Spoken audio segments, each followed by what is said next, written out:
365 நாட்கள் பைபிள் சவாலின் 60வது நாளுக்கு வரவேற்கிறோம். இன்று நாம் உபாகமம் 25 முதல் 27 அத்தியாயங்கள் வாசிக்கிறோம். தேவனுடைய வார்த்தையில் 60 நாட்களை எட்டிய இந்த நேரத்தில் இவ்வளவு தூரம் நம்மை நடத்தி வந்த அவரது விசுவாசத்திற்கு நன்றியுடன் நின்றிருக்கிறோம். இந்த வாசிப்பு கீழ்ப்படிதல் ஆசீர்வாதத்தையும் உடன்படிக்கை விசுவாசம் எதிர்காலத்தை வடிவமைக்கிறது என்றும் நினைவூட்டுகிறது. சிந்தனை நிறைந்த இந்த காலத்தில் ஆண்டவர் எங்கள் அர்ப்பணிப்பை பலப்படுத்தி பயபக்தியை புதுப்பித்து அவரது சத்தியத்தில் எங்கள் இதயங்களை நிலைநிறுத்தட்டும். ஆண்டவரே, இந்த 60 நாட்களுக்காக நன்றி. இன்னும் விசுவாசமாக தொடர உதவுமாறு அருள் புரியும். நன்றியுடனும் பக்தியுடனும் வாசிப்பை ஆரம்பிப்போம். Welcome to day 60 of the 365 days Bible challenge. Today we will be reading from Deuteronomy chapter 25 to 27. As we reach 60 days in God's word, we pause with gratitude for His faithfulness that has carried us this far. These passages remind us that obedience brings blessing and covenant faithfulness shapes our future. In this season of reflection, may the Lord strengthen our commitment, renew our reverence, and anchor our hearts in His truth. Lord, thank you for sustaining us for 60 days. Help us continue faithfully. Let us begin with thanksgiving and devotion. உபாகமம் அதிகாரம் 25. Deuteronomy chapter 25. வசனம் 1. மனிதருக்குள்ளே வழக்குண்டாய் அவர்கள் நியாயம் விசாரிக்கப்பட நியாயஸ்தலத்திலே வந்தால் நியாயாதிபதிகள் நீதிமானை நீதிமான் என்றும் குற்றவாளியை குற்றவாளி என்றும் தீர்க்க கடவர்கள். Verse 1. If there be a controversy between men, and they come unto judgment, that the judges may judge them, then they shall justify the righteous, and condemn the wicked. வசனம் 2. குற்றவாளி அடிகளுக்கு பாத்திரவானானால் நியாயாதிபதி அவனை கீழே கிடக்க பண்ணி அவன் குற்றத்திற்கு தக்கதாய் தனக்கு முன்பாக கணக்கின்படி அவனை அடிப்பிக்க கடவன். Verse 2. And it shall be, if the wicked man be worthy to be beaten, that the judge shall cause him to lie down, and to be beaten before his face, according to his fault, by a certain number. வசனம் 3. அவனை 40 அடிவரைக்கும் அடிக்கலாம். அவனை அதிலும் அதிகமாய் அடிக்கிறதினால் உன் சகோதரன் உன் கண்களுக்கு முன்பாக நீசனாய் தோன்றுவான். ஆதலால் அவனை அதிகமாய் அடிக்க வேண்டாம். Verse 3. 40 stripes he may give him, and not exceed, lest, if he should exceed, and beat him above these with many stripes, then thy brother should seem vile unto thee. வசனம் 4. போரடிக்கிற மாட்டை வாய் கட்டாயாக. Verse 4. Thou shalt not muzzle the ox when he treadeth out the corn. வசனம் 5. சகோதரர் ஒன்றாய் குடியிருக்கும் போது அவர்களில் ஒருவன் புத்திர சந்தானமில்லாமல் மரித்தால் மரித்தவனுடைய மனைவி புறத்திலிருக்கிற அந்நியனுக்கு மனைவியாக கூடாது. அவளுடைய புருஷனின் சகோதரன் அவளை தனக்கு மனைவியாக கொண்டு அவளிடத்தில் சேர்ந்து புருஷனுடைய சகோதரன் செய்ய வேண்டிய கடமையை செய்ய கடவன். Verse 5. If brethren dwell together, and one of them die, and have no child, the wife of the dead shall not marry without unto a stranger. Her husband's brother shall go in unto her, and take her to him to wife, and perform the duty of an husband's brother unto her. வசனம் 6. மரித்த சகோதரனுடைய பேர் இஸ்ரவேலில் அற்றுப்போகாதபடிக்கு அவன் பேரை அவள் பெறும் தலைப்பிள்ளைக்கு தரிக்க வேண்டும். Verse 6. And it shall be, that the firstborn which she beareth shall succeed in the name of his brother, which is dead, that his name be not put out of Israel. வசனம் 7. அவன் தன் சகோதரனுடைய மனைவியை விவாகம் பண்ண மனதில்லாதிருந்தால் அவன் சகோதரனுடைய மனைவி வாசலில் கூடிய மூப்பரிடத்துக்கு போய் என் புருஷனுடைய சகோதரன் தன் சகோதரனுடைய பேரை இஸ்ரவேலில் நிலைக்க பண்ண மாட்டேன் என்கிறான். புருஷனுடைய சகோதரன் செய்ய வேண்டிய கடமையைச் செய்ய அவன் மனதில்லாதிருக்கிறான் என்று சொல்வாளாக. Verse 7. And if the man like not to take his brother's wife, then let his brother's wife go up to the gate unto the elders, and say, My husband's brother refuseth to raise up unto his brother a name in Israel. He will not perform the duty of my husband's brother. வசனம் 8. அப்பொழுது அந்த பட்டணத்து மூப்பர் அவனை அழைப்பித்து அவனோடே பேசியும், அவன் அவளை விவாகம் பண்ணிக்கொள்ள எனக்கு சம்மதமில்லை என்று பிடிவாதமாய்ச் சொன்னாள். Verse 8. Then the elders of his city shall call him, and speak unto him, and if he stand to it, and say, I like not to take her. வசனம் 9. அவன் சகோதரனுடைய மனைவி மூப்பரின் கண்களுக்கு முன்பாக அவனிடத்தில் வந்து, அவன் காலில் இருக்கிற பாதரட்சையை கழற்றி அவன் முகத்திலே துப்பி, தன் சகோதரன் வீட்டை கட்டாதவனுக்கு இப்படியே செய்யப்பட வேண்டும் என்று சொல்ல கடவள். Verse 9. Then shall his brother's wife come unto him in the presence of the elders, and loose his shoe from off his foot, and spit in his face, and shall answer and say, So shall it be done unto that man that will not build up his brother's house. வசனம் 10. இஸ்ரவேலில் அப்படிப்பட்டவன் வீடு பாதரட்சை கழற்றி போடப்பட்டவன் வீடு என்னப்படும். Verse 10. And his name shall be called in Israel, the house of him that hath his shoe loosed. வசனம் 11. புருஷர் ஒருவரோடொருவர் சண்டை பண்ணிக் கொண்டிருக்கையில் ஒருவனுடைய மனைவி தன் புருஷனை அடிக்கிறவன் கைக்கு அவனை தப்புவிக்கும்படி வந்து தன் கையை நீட்டி அடிக்கிறவன் மானத்தை பிடித்ததுண்டானால். Verse 11. When men strive together one with another, and the wife of the one draweth near for to deliver her husband out of the hand of him that smiteth him, and putteth forth her hand, and taketh him by the secrets. வசனம் 12. அவளுடைய கையை தரிக்க கடவாய், உன் கண் அவளுக்கு இறங்க வேண்டாம். Verse 12. Then thou shalt cut off her hand, thine eye shall not pity her. வசனம் 13. உன் பையிலே பெரிதும் சிறிதுமான பலவித நிறைகட்களை வைத்திருக்க வேண்டாம். Verse 13. Thou shalt not have in thy bag divers weights, a great and a small. வசனம் 14. உன் வீட்டில் பெரிதும் சிறிதுமான பலவித படிகளையும் வைத்திருக்க வேண்டாம். Verse 14. Thou shalt not have in thine house divers measures, a great and a small. வசனம் 15. உன் தேவனாகிய கர்த்தர் உனக்கு கொடுக்கும் தேசத்தில் உன் நாட்கள் நீடித்திருக்கும்படி குறையற்ற சுமுத்திரையான நிறைகளும் குறையற்ற சுமுத்திரையான படியும் உன்னிடத்தில் இருக்க வேண்டும். Verse 15. But thou shalt have a perfect and just weight, a perfect and just measure shalt thou have, that thy days may be lengthened in the land which the Lord thy God giveth thee. வசனம் 16.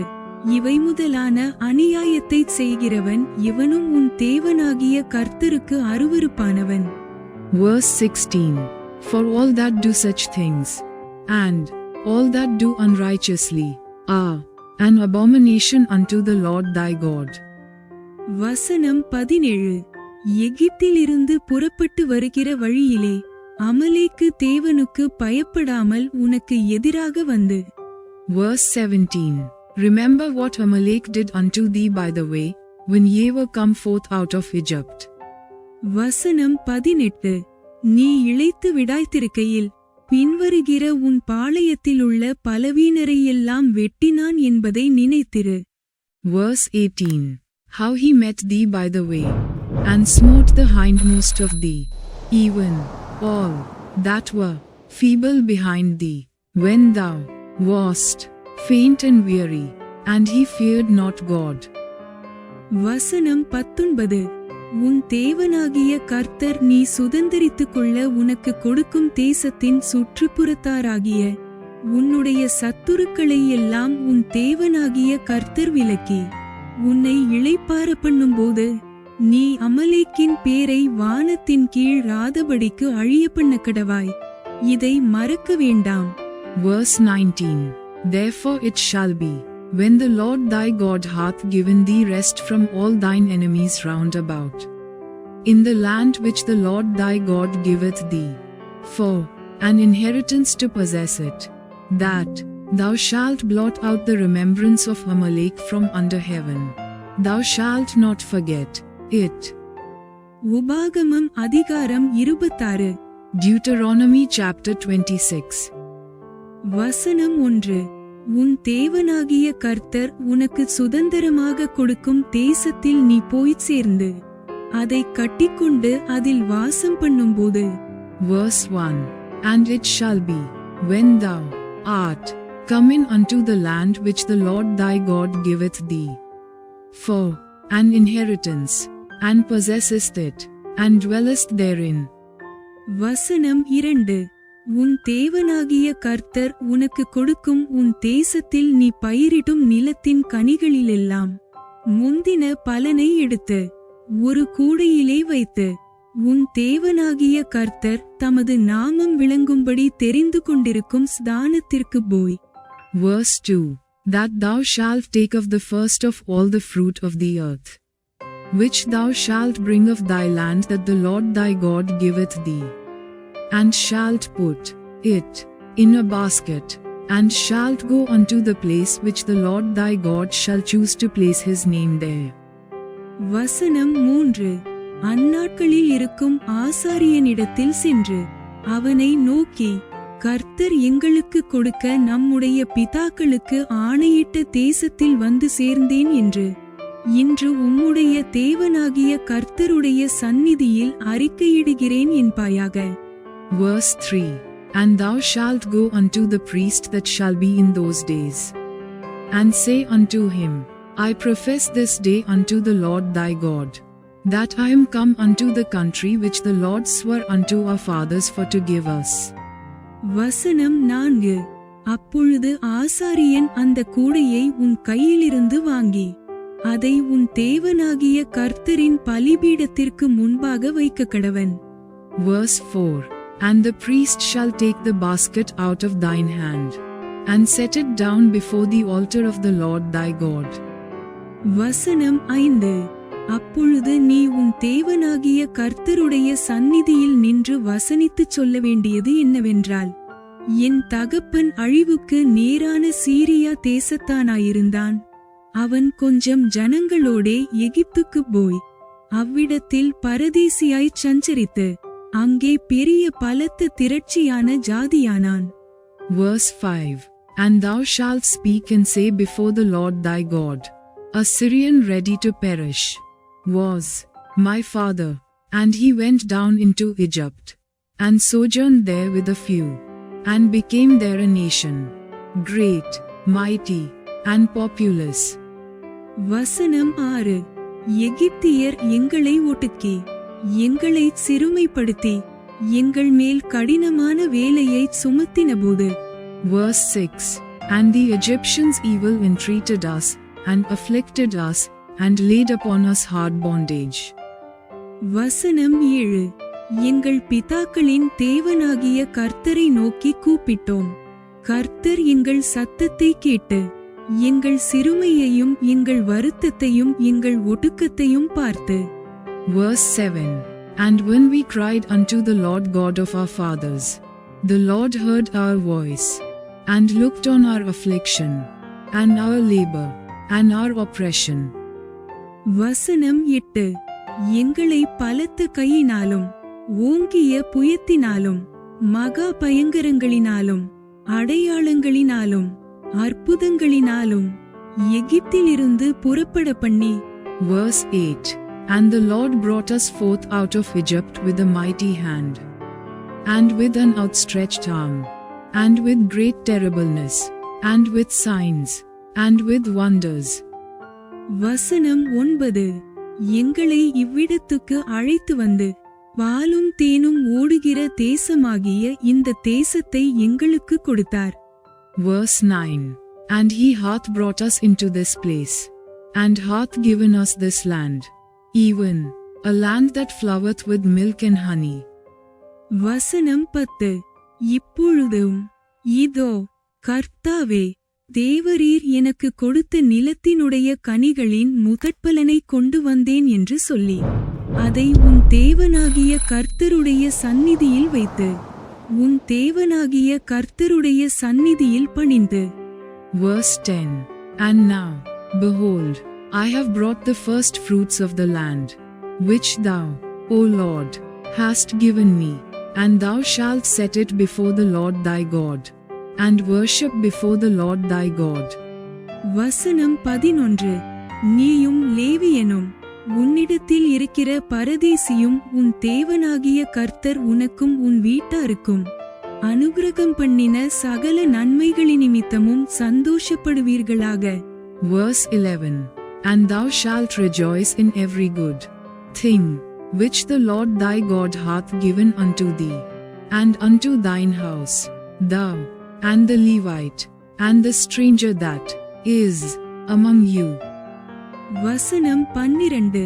தசமபாகம் செலுத்தும் வருஷமாகிய 3ஆம் வருஷத்திலே நீ உன் வரத்திலெல்லாம் 10 எடுத்து லேவியனும் பரதேசியும் திக்கற்ற பிள்ளையும் விதவையும் உன் வாசல்களில் புசித்து திருப்தியாகும்படி அவர்களுக்கு கொடுத்து தீர்ந்த பின்பு. Verse 12. When thou hast made an end of tithing all the tithes of thine increase the 3rd year, which is the year of tithing, and hast given it unto the Levite, the stranger, the fatherless, and the widow, that they may eat within thy gates, and be filled. வசனம் 13. நீ உன் தேவனாகிய கர்த்தருடைய சந்நிதியில் போய் அவரை நோக்கி, தேவரீர் எனக்கு கொடுத்த எல்லா கட்டளைகளின்படியும் நான் பரிசுத்தமான பொருள்களை என் வீட்டிலிருந்து எடுத்து வந்து லேவியனுக்கும் பரதேசிக்கும் திக்கற்ற பிள்ளைக்கும் விதவைக்கும் கொடுத்தேன். உம்முடைய கட்டளைகளில் ஒன்றையும் நான் மீறவும் இல்லை, மறக்கவும் இல்லை. Verse 13. Then thou shalt say before the Lord thy God, I have brought away the hallowed things out of mine house, and also have given them unto the Levite, and unto the stranger, to the fatherless, and to the widow, according to all thy commandments which thou hast commanded me. I have not transgressed thy commandments, neither have I forgotten them. வசனம் 14. நான் துக்கங்கொண்டாடும்போது அதில் புசிக்கவும் இல்லை, தீட்டான காரியத்துக்கு அதில் ஒன்றும் எடுக்கவும் இல்லை, இழவு காரியத்துக்காக அதில் ஒன்றும் படைக்கவும் இல்லை. நான் என் தேவனாகிய கர்த்தரின் சத்தத்திற்கு கீழ்ப்படிந்து தேவரீர் எனக்கு கட்டளையிட்டபடி சகலமும் செய்தேன். Verse 14. I have not eaten thereof in my mourning, neither have I taken away aught thereof for any unclean use, nor given aught thereof for the dead, but I have hearkened to the voice of the Lord my God, and have done according to all that thou hast commanded me. வசனம் 15. நீர் உமது பரிசுத்த வாசஸ்தலமாகிய பரலோகத்திலிருந்து நோக்கி பார்த்து உமது ஜனங்களாகிய இஸ்ரவேலரையும் நீர் எங்கள் பிதாக்களுக்கு ஆணையிட்டபடியே எங்களுக்கு கொடுத்த பாலும் தேனும் ஓடுகிற தேசத்தையும் ஆசீர்வதியும் என்று சொல்வாயாக. Verse 15. Look down from thy holy habitation, from heaven, and bless thy people Israel, and the land which thou hast given us, as thou swarest unto our fathers, a land that floweth with milk and honey. வசனம் 16. இந்த கட்டளைகளின்படியும் நியாயங்களின்படியும் நீ செய்யும் பொருட்டு இன்று உன் தேவனாகிய கர்த்தர் உனக்கு கட்டளையிடுகிறார். ஆகையால் உன் முழு இருதயத்தோடும் உன் முழு ஆத்துமாவோடும் அவைகளை காத்து நடக்க கடவாய். Verse 16. This day the Lord thy God hath commanded thee to do these statutes and judgments. Thou shalt therefore keep and do them with all thine heart, and with all thy soul. வசனம் 17. கர்த்தர் எனக்கு தேவனாயிருப்பார் என்றும் நான் அவர் வழிகளில் நடந்து அவர் கட்டளைகளையும் அவர் கற்பனைகளையும் அவர் நியாயங்களையும் கைக்கொண்டு அவர் சத்தத்திற்கு கீழ்ப்படிவேன் என்றும் நீ இன்று அவருக்கு வாக்கு கொடுத்தாய். Verse 17. Thou hast avouched the Lord this day to be thy God, and to walk in his ways, and to keep his statutes, and his commandments, and his judgments, and to hearken unto his voice. வசனம் 18. கர்த்தரும் உனக்கு வாக்கு கொடுத்து உனக்கு சொல்லியிருக்கிறபடி நீ என்னுடைய கட்டளைகளை எல்லாம் கைக்கொண்டால் எனக்கு சொந்த ஜனமாயிருப்பாய் என்றும். Verse 18. And the Lord hath avouched thee this day to be his peculiar people, as he hath promised thee, and that thou shouldest keep all his commandments. வசனம் 19. நான் உண்டு பண்ணின எல்லா ஜாதிகளை பார்க்கிலும் புகழ்ச்சியிலும் கீர்த்தியிலும் மகிமையிலும் உன்னை சிறந்திருக்கும்படி செய்வேன் என்றும் நான் சொன்னபடியே நீ உன் தேவனாகிய கர்த்தரான எனக்கு பரிசுத்த ஜனமாயிருப்பாய் என்றும் அவர் இன்று உனக்கு சொல்லுகிறார் என்றான். Verse 19.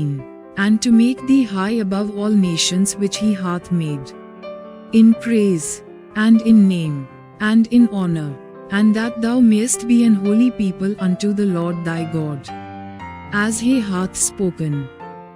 உபாகமம் அதிகாரம் 27. Deuteronomy chapter 27. வசனம் 1. பின்பு மோசே இஸ்ரவேலின் மூப்பர் கூட இருக்கையில் ஜனங்களை நோக்கி, நான் இன்று உங்களுக்கு விதிக்கிற கட்டளைகளை எல்லாம் கைக்கொள்ளுங்கள். Verse 1. And Moses with the elders of Israel commanded the people, saying, Keep all the commandments which I command you this day. வசனம் 2. உன் தேவனாகிய கர்த்தர் உங்களுக்கு கொடுக்கும் தேசத்திற்கு நீ போக யோர்தானை கடக்கும் நாளில் நீ பெரிய கல்லுகளை நாட்டி அவைகளுக்கு சாந்து பூசி. Verse 2. And it shall be on the day when ye shall pass over Jordan unto the land which the Lord thy God giveth thee, that thou shalt set thee up great stones, and plaster them with plaster. வசனம் 3. உன் பிதாக்களின் தேவனாகிய கர்த்தர் உனக்கு சொன்னபடி உனக்கு கொடுக்கும் பாலும் தேனும் ஓடுகிற தேசத்திற்குள் பிரவேசிக்கும்படி நீ கடந்து போன பின்பு இந்த நியாயப்பிரமாண வார்த்தைகள் யாவையும் அவைகளில் எழுதக்கடவாய். Verse 3. And thou shalt write upon them all the words of this law, when thou art passed over, that thou mayest go in unto the land which the Lord thy God giveth thee, a land that floweth with milk and honey, as the Lord God of thy fathers hath promised thee. வசனம் 4. மேலும் நீங்கள் யோர்தானை கடந்தபோது இன்று நான் உங்களுக்கு கட்டளையிட்டபடி அந்த கல்லுகளை ஏபால் மலையிலே நாட்டி அவைகளுக்கு சாந்து பூசி. Verse 4. Therefore it shall be when ye be gone over Jordan, that ye shall set up these stones, which I command you this day, in Mount Ebal, and thou shalt plaster them with plaster. வசனம் 5. அங்கே இருப்பாயுதம்படாத கற்களாலே உங்கள் தேவனாகிய கர்த்தருக்கு ஒரு பலிபீடத்தை கட்டக்கடவாய். Verse 5. And there shalt thou build an altar unto the Lord thy God, an altar of stones. Thou shalt not lift up any iron tool upon them. வசனம் 6. நீ உன் தேவனாகிய கர்த்தரின் பலிபீடத்தை முழுக்கற்களாலே கட்டி அதின்மேல் உன் தேவனாகிய கர்த்தருக்கு சர்வாங்கதகன பலிகளையும். Verse 6. Thou shalt build the altar of the Lord thy God of whole stones, and thou shalt offer burnt offerings thereon unto the Lord thy God. வசனம் 7. சமாதான பலிகளையும் இட்டு உன் தேவனாகிய கர்த்தருடைய சந்நிதியில் புசித்துச் சந்தோஷமாயிருந்து. Verse 7. And thou shalt offer peace offerings, and shalt eat there, and rejoice before the Lord thy God. வசனம் 8. அந்த கல்லுகளில் இந்த நியாயப்பிரமாணத்தின் வார்த்தைகளை எல்லாம் துலக்கமாய் எழுதக்கடவாய் என்று கட்டளையிட்டான். Verse 8. And thou shalt write upon the stones all the words of this law very plainly. வசனம் 9. பின்னும் மோசே லேவியராகிய ஆசாரியர்களும் கூட இருக்கையில் இஸ்ரவேலர் எல்லாரையும் நோக்கி, இஸ்ரவேலே, கவனித்துக் கேள், இந்நாளிலே உன் தேவனாகிய கர்த்தருக்கு ஜனமானாய். Verse 9. And Moses and the priests the Levites spake unto all Israel, saying, Take heed, and hearken, O Israel, this day thou art become the people of the Lord thy God. வசனம் 10.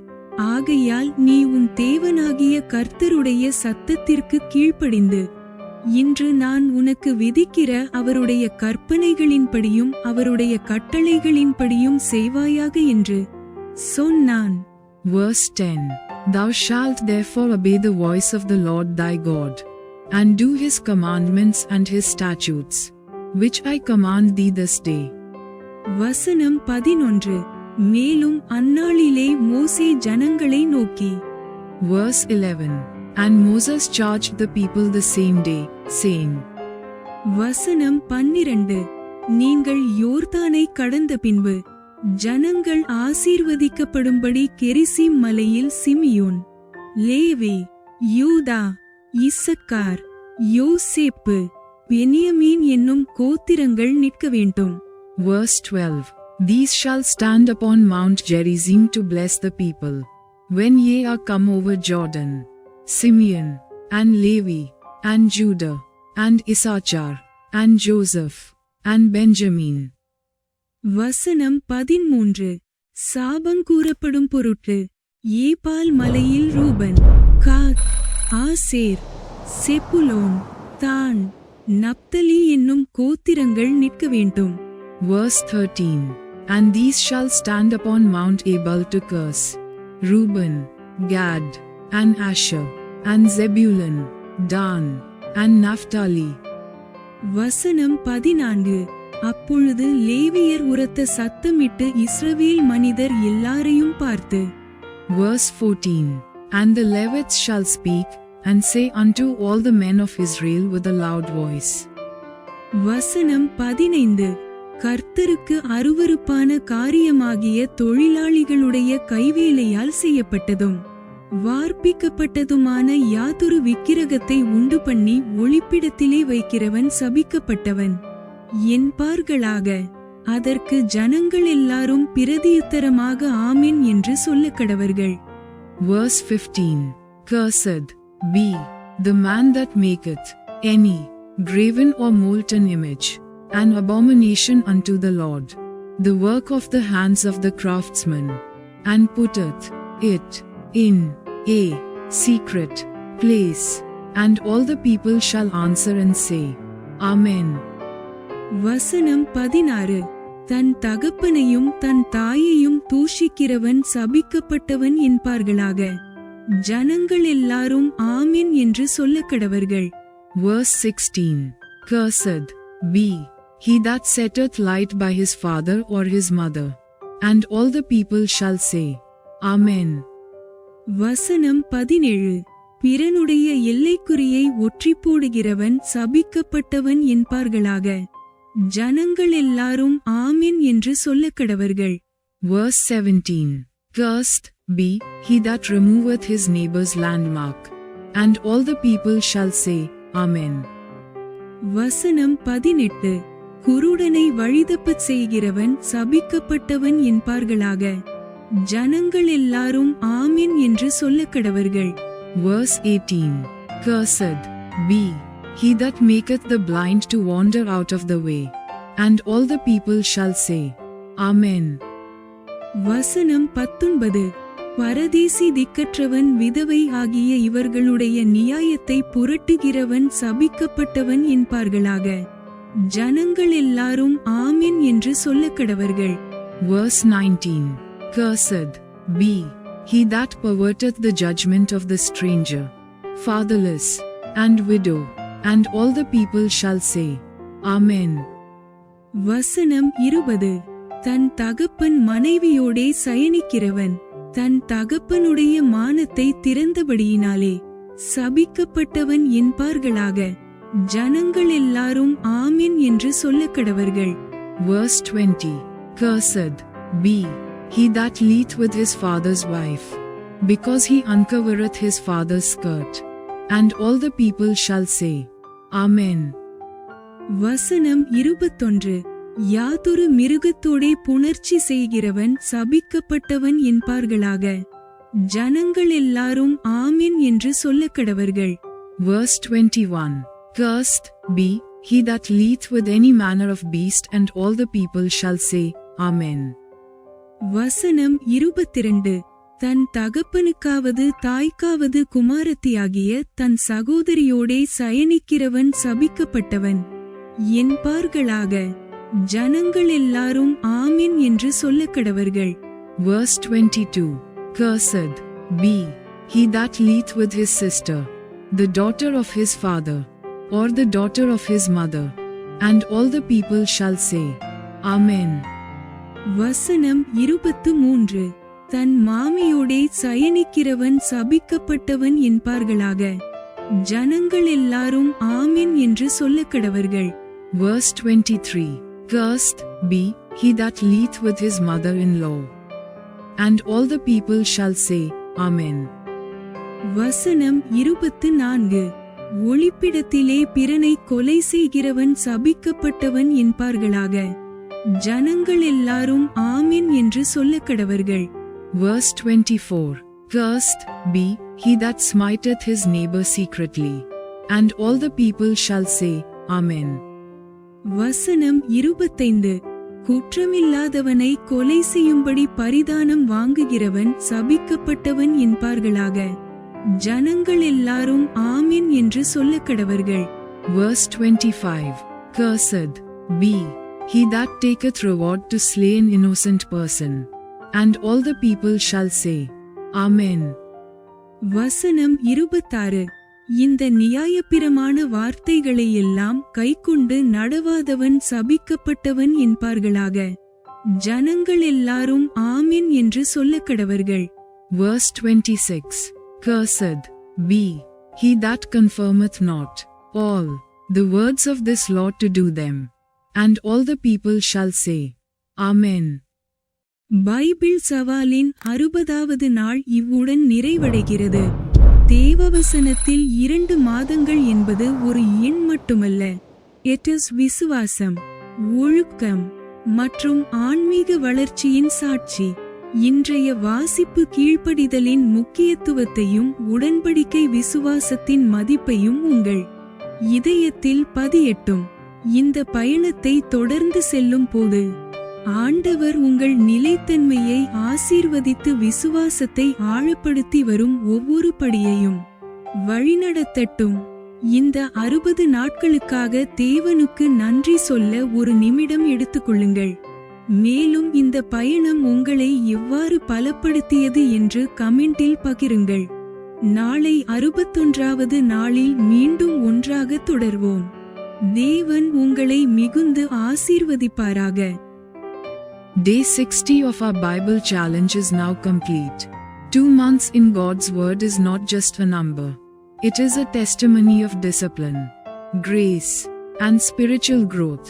May today's reading seal in your heart the importance of obedience and covenant faithfulness. As we continue this journey, may the Lord bless your consistency, deepen your faith, and guide every step ahead.